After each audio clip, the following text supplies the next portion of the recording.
Mga kaibigan, dumating na nga ba ang kinatatakutan ng Amerika na maging mas malakas na ang China sa kanila?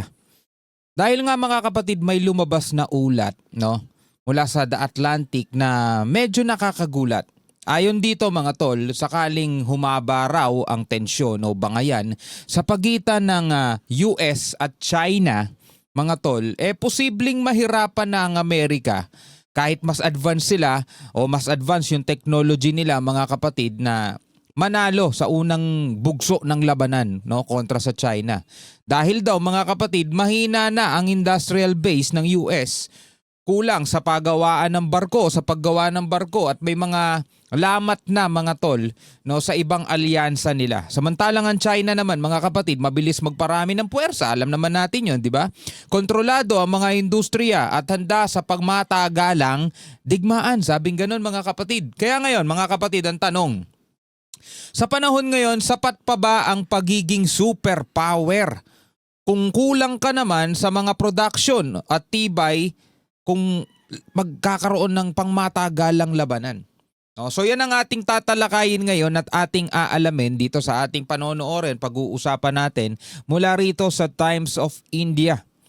Sabi rito mga kapatid, kung di babasahin natin yung title, di ba? She holds biggest trump card. China could win war against US. Report reveals military weakness. Well, bago natin to simulan, syempre huwag niyong kalimutan mag-subscribe. Click niyo na rin ang notification bell para ma-notify kayo whenever na may mga bago tayong reaction video tulad nito. At syempre kung ikaw naman ay nanonood sa ating Facebook page, huwag niyo rin kalimutan mag-follow and like. Maraming salamat sa ating mga bagong kaibigan at kasama. So huwag na natin patagalin pa. Panoorin na natin to mga tol. So eto, America's worst fear coming true? Well, question mark ba yan ha? China could win future war with US. Kung sakaling magkakaroon ng gera sa hinaharap, kaya na daw manalo ng China laban sa Amerika. China's industrial might could break America's military backbone. US military can't keep up with Beijing's massive war machine. No, sabi hindi daw kaya mga kapatid ng US military na makahabol pa o sumabay dito sa napakalaking war machine ng Beijing. Sabing gano'n mga tol sa report. Ito sabi, The Atlantic, mula rito sa The Atlantic, the US is on track to lose a war with China. Modern warfare is decided by production capacity and technological mastery, not by individual valor. Ibig sabihin mga kapatid, yung modern warfare ngayon o yung totoong labanan sa kasalukuyan o sa hinaharap, hindi katulad nung gera dati, nung World War I, World War II na talagang tao sa tao labanan. Diba ngayon mga kapatid, ang kailangan na rito paramihan ng sandata, paramihan ng mga machine, paramihan ng drone, paramihan ng eroplano, paramihan ng barko, sabing ganon mga tol. Hindi na dito sa paramihan ng sundalo, paramihan ng tao. Sabing ganon no? Modern warfare is decided by production capacity and technological mastery, not by individual valor.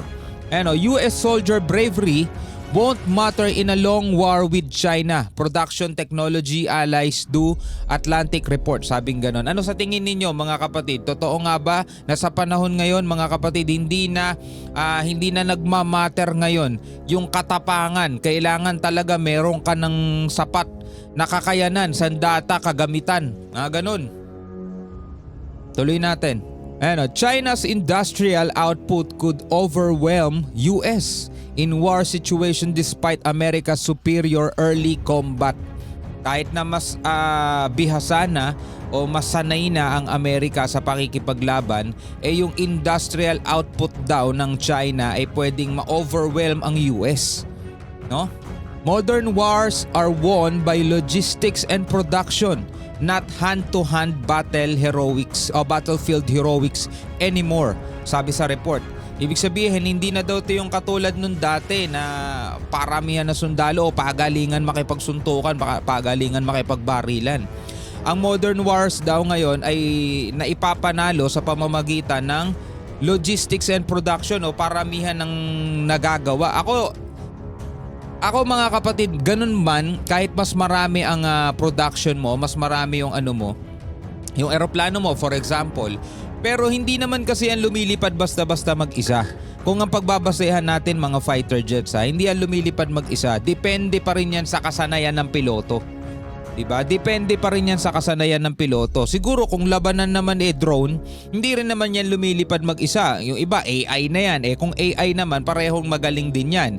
Kung meron naman yung pilot din o mga operator ng drone, depende pa rin yan dun sa galing ng operator. Pero yun nga, kung halimbawa 10,000 tatapatan mo ng 100,000, medyo may advantages nga lang yung mas marami ang production, di ba? Yan, Ukraine shows wars now hinge on sustained force generation, not valor or single decisive battle, sabing ganun. So ipinapakita ng Ukraine daw yung ganong example. The US lacks shipbuilding and production capacity to sustain a long war against China, sabing ganun. Yung kakulangan ng Amerika doon sa shipbuilding and production capacity para daw masustain, diba, yung pangmatagalang digmaan laban sa China. Yun yung problema nila, yung kakulangan sa shipbuilding and production. China can replace battlefield losses faster than the US thanks to massive industrial output. So yun nga ang isa pa sa lamang ng China, mga kapatid. Mas mabilis daw nilang palitan. For example, meron silang lumubog na barko, mas madali nilang palitan yon. Pero mas madaling ginagawa, mas mahinang uri, di ba? Mas mahinang klase. Reliance on valor alone risk US defeat production tech and allies define long-term victory. Sabing ganon. America might win opening battles but without sustained output, a prolonged war favors China, sabi sa report, mga tol. Well, binabasa lang ulit natin to, mga tol. Ano sa tingin niyo? Pwede kayo magbigay ng komento sa ibaba. Modern military conflicts favor nations that innovate and replenish weapons faster than opponents. Well, totoo rin naman yun. US industrial decline and fractured alliances put it at a disadvantage and in a drone out war report, sabing ganon, mga kapatid. Yan, yung industrial decline and fractured alliances, ibig sabihin yung mga may lamat na pakikipag-ugnayan o pakikipag-alyansa sa iba, ang naglalagay sa Amerika dun sa disadvantage, mga kapatid, na sitwasyon in a drone out war.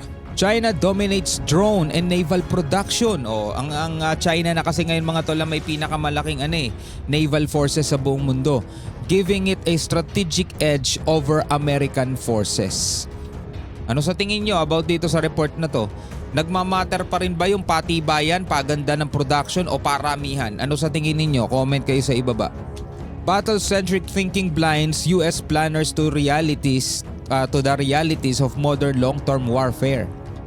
Wars like Ukraine show victory depends on technology, production and coordination with allies. So ipapakita ng Ukraine yung kaya nilang lumaban, though maliit sila kumpara dito sa malaking bansa dahil nga doon sa technology, production at coordination daw with allies.